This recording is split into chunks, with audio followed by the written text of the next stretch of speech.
Well, if Donald Trump is coming for Australia's PBS, I'm betting our politicians will suddenly discover their testicular fortitude. It will encourage to the suck up to Donald camp.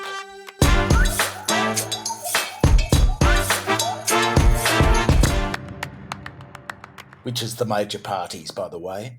Now, they know that the Pharmaceutical Benefits Scheme, the PBS, means votes. And that's why Albo's just cut the cost of PBS medicines from $31 to $25. And Dutton will no doubt match it. We used to be, as a younger human being, a critic of the PBS. We had this silly uninformed or uninformed view that it was just younger, healthier people subsidising oldies who needed medicines. Not anymore.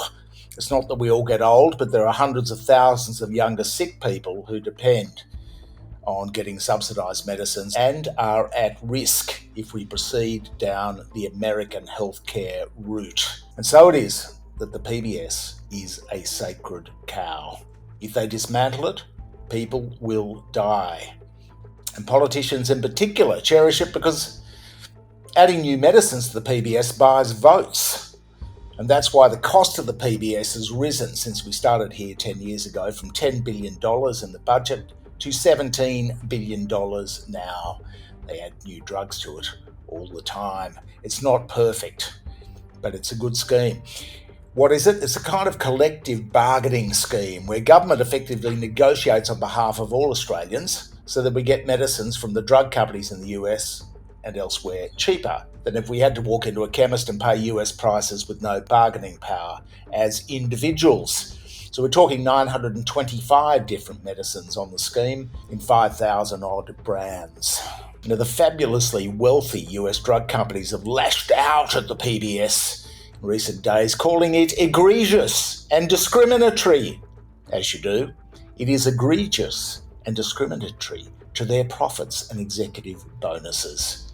We first waded into this area a few years ago when we were tinkering around looking at big pharma, multinational tax avoidance, skiving out of tax.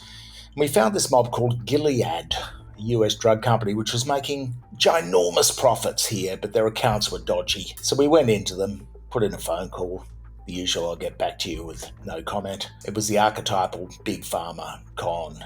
Huge profits, sketchy accounting, and not much tax. They weren't available for comment because their guys, we were told by the PR person, were overseas. Did they not have the internet overseas? Anyway, we hammered them, and a Dr. James Freeman got in touch from Tasmania.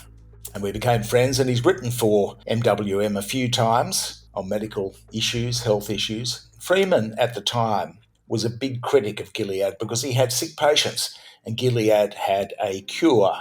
But that cure cost around $150,000 a year in today's dollars. And they'd wrapped it up in patent protection for 20 years, as they do. Another rort. It was a rort because they bought this miracle cure from university researchers on the cheap anyway, then ramped up the value on the share market, done stock buybacks and dividends and huge executive bonuses, the usual stuff. In any case, it was the extreme price of Gilead's Hep C cure, Hepatitis C, which led James Freeman to set up a buyers club, Fix Hep C.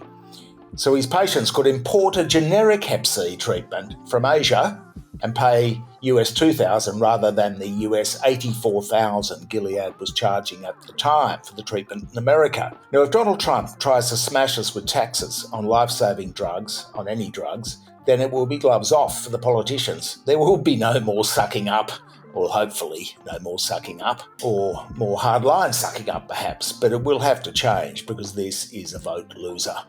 And the world is changing anyway, and our political leaders need to get on board. Stop sucking up Donald and the murderous regime in Israel. They'll find some respect then. There's an easy answer to any moves by the US to enforce higher pharma prices on Australians, and that is make the generics ourselves or import them from Asia. Forget the patent agreements. If they're forgetting their agreements with us under the FTA, we can forget the patent agreements.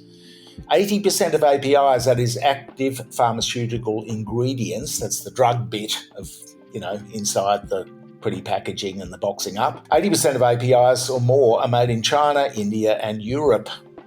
They just import them to the US. So we just replicate the APIs.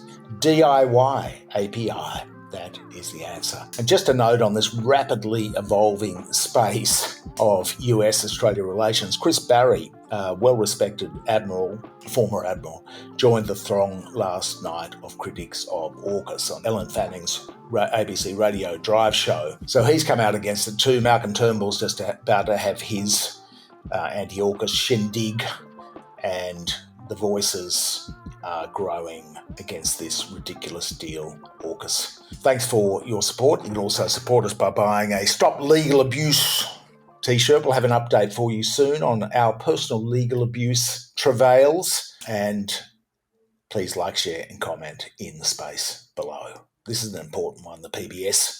We need lots of people to get on board this one because this is just a shocker.